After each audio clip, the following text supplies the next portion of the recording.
You're tuned in to Ask the Master Auto Technician. Car questions? Get answers right now. Call 850-763-0555. James Auto Center, we fix it right, guaranteed. Beep, beep, beep, beep, yeah!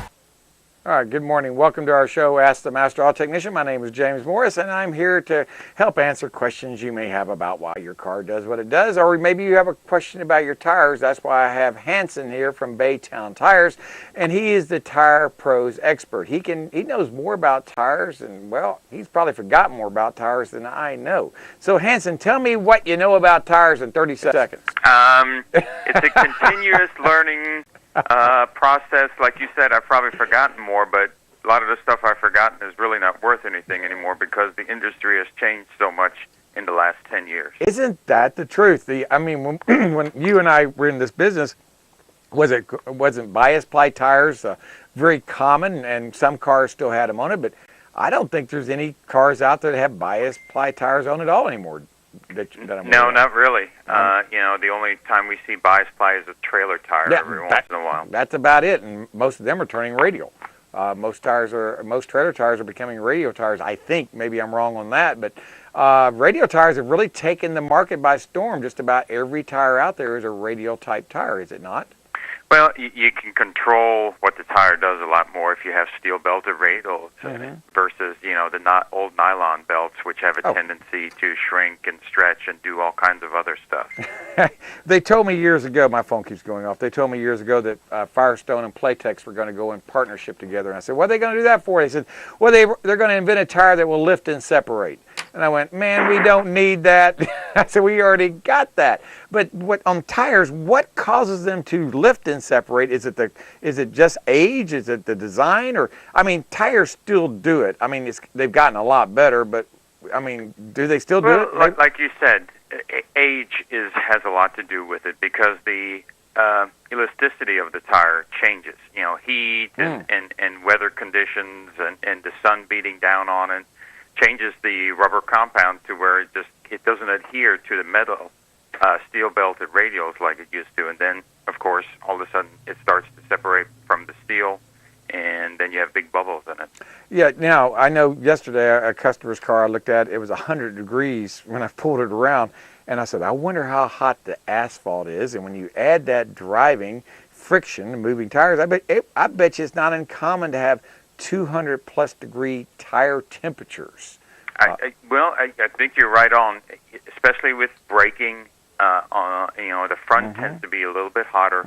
You're usually looking right around, and I've done it with measured the temperature. It's between 250 and 300 degrees in most cases. That is hard to believe. People say, I can't believe it's that hot.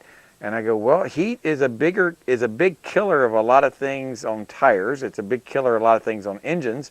Matter of fact, we were in class the other day, and they're talking how they're making diesel fuel from the remnants of oil, and it's where they normally have asphalt. They're able to take that asphalt and turn it into diesel fuel. And once it goes to the engine, sometimes when it returns back, it's so hot, it has a thing called asphaltene, where it turns the fuel filter black and gritty. Not black and slimy due to asphalt, but black and gritty due to asphaltene because the diesel fuel gets so hot. And that's at 300 degrees, and you're saying that tires can operate that hot as well, and that's one of the reasons they come apart. We've if you don't have enough air in the tire, the air helps a lot to dissipate that heat. Yes. And that's where we run into the other problem is people like to run their tires underinflated. I have people that just swear, my car, my door placard, when you open the door on the B pillar, it says 32 pounds and 35 pounds. And I go, yeah, you can do that. I said, but your tire's going to wear like they're underinflated. And I show them, I said, this is what you have in your tires. Your tires wear on the inside and outside edge. All four of your tires are. Why don't we bump them up to 40 pounds of air? And they're almost like, that'll make the tire explode when it gets hot. And I said, no, it'll probably make it be about 42, 43, 44 pounds of air. But by the time you check your tires again, they'll probably be 3 or 4 pounds low of air again. Well, and that's what we've done, basically. We've tried to, when it says 30 pounds on the placard in the door, we've tried to bump it up to 35. And if it says 35, we bump it up to 40. And that's cold. So when it does get hot, it gains a few more pounds, but when you see the car again in 3 months or 6 months, it's usually 5 to 10 pounds lower of air. I don't know why that is, but it just seems, I know why it is, because air molecules, oxygen molecules are smaller than nitrogen molecules, and they leak out of the tire. And that's why that happens, but and that's why some people like to have nitrogen-filled tires, but the difference in nitrogen-filled tires and regular air-filled tires is only about a half a pound difference a month. Well, and the argument at one point in time was that nitrogen does dissipate heat better than regular air does, which is almost 80% nitrogen to begin with. Right. But tire manufacturers and wheel manufacturers have studied it, and unless you're going really, really, really fast, it doesn't really make that much of a difference. Like if you're a race car driver. If you're a race car driver, that would probably be beneficial. Nitrogen might be, but I don't see it being beneficial to most people, because on the average it's like what, $3 a tire to fill up with nitrogen? Yeah, that's the average cost, and if you buy a tire from us and you buy a high performance tire and you request nitrogen, we will probably put it in there for you for nothing. Oh, well, at one time, the industry was like, well, you can sell nitrogen for about $10 a tire, and most people really didn't see the value. I'm with them. So we still have the machine, and we do use it if somebody's really interested in nitrogen.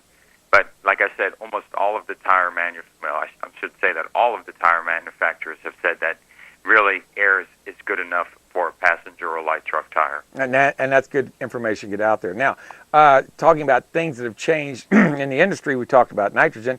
Remember when we used to have recaps and we had to cut them? Do you remember that? Oh, yeah. Does that still take place nowadays? The only recaps that they do are for trucks. Truck tires. Truck tires. When I say truck tires, I mean semi-tractor trailers. Big truck tires. And do they still recap them? Because I for a while I thought they'd stop recapping. Well, the law is that the steer tires, which are the two front tires that you turn, have to be new. Oh, okay. But the other tires are allowed to be, recapped. Wow, I did not know that. In a lot of companies put new tires all the way around just for safety's sake and liability's sake. So a lot of trucks, tires that you see now are new tires, and they actually don't become recapped. What they do a lot of times is pack them up, send them to South America, Mexico, some of those places where the safety standards are not quite as high as here, and they recap them and sell them down there. Okay, so that's technology that's changed in the last 20 years, 20, 30 years. That's gone away. What other technology has gone away on tires that you can think of? I know the alignment machines, they're night and day what they used to be 30, 40 years ago.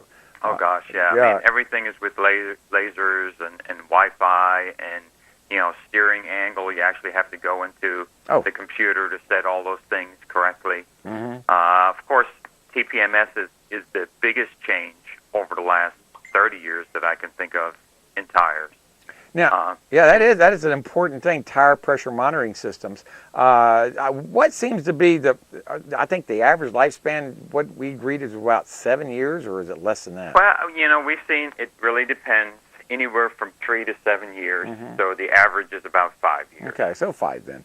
And it's not cheap. We're talking about average around $200 a wheel on average, in parts, labor, installed, programmed, and everything, or is that right? And the sensors have evolved even more, and some manufacturers won't let you drive in some of the sports cars over 50 miles an hour if you have the TPMS light out there. I did not know that. I had no idea.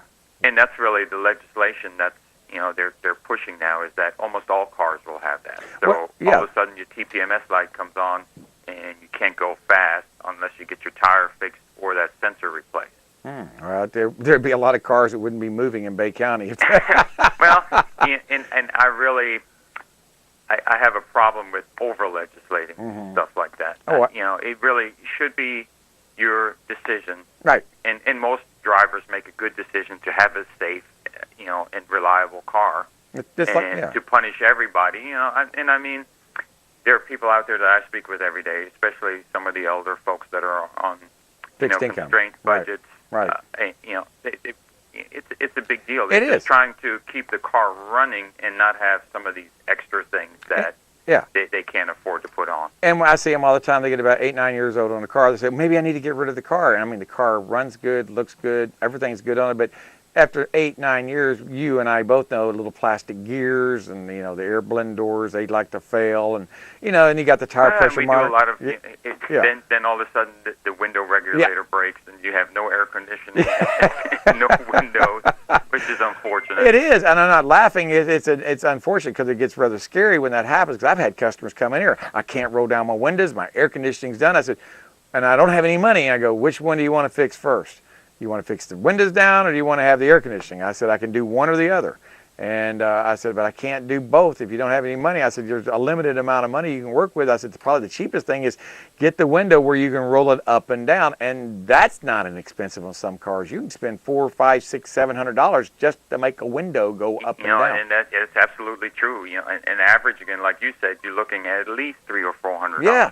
And I got people go, what? And I go, look, I don't make them. I just fix them. I said, you got 2 hours labor to put it in there. Or hour and a half to 2 hours labor, and you've got a $400 part here. I said, that's what this part costs. It's not just you got a window motor, you got the regulator, you got the cables, you got all the things that go with it. And I said, that's what it requires to fix. Well, how come they don't put a hand crank on them? I said, because they just don't put hand cranks on them because I don't think very few cars and trucks have hand cranks anymore. I think that's going away. I think so, too. I very few. Some of the work trucks, they still make, but I can't even remember a car that I looked at recently that had. I got a 2010 police truck here from Tyndall, and it's got roll-down cranks on it, and the handles are broke on it. But they got great air conditioning. That's an easy fix.